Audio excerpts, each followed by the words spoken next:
In today's video, I'm going to teach you how to create a YouTube outro in Renderforest and add it to your video.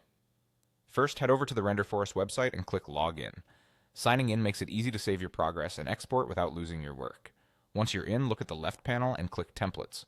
This is where you'll find ready-made designs that you can customize in just a few minutes. In the search bar, type YouTube outro.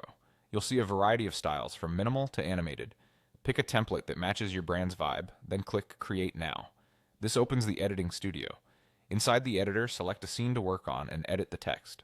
Replace any placeholders with your channel name, a thanks for watching message, a reminder to subscribe, or links like watch next. Keep the text concise so it's easy to read during the final seconds of your video.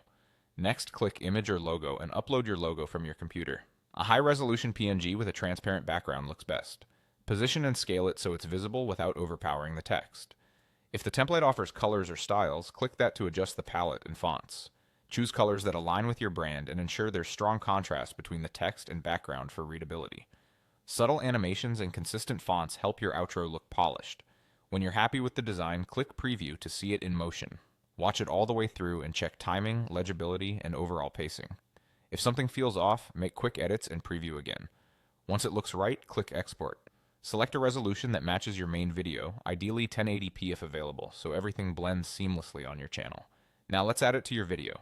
Open your video editor of choice. Import your main video and the outro you exported from Renderforest. Drag the outro to the end of your timeline so it plays after your content wraps up. If needed, you can shorten the outro slightly or add a simple fade transition for a smooth handoff. Finally, click Export to render the full video with the new outro attached. That's it, you've created a branded outro in Renderforest and added it to your video, giving your content a professional finish and a clear call to action for viewers.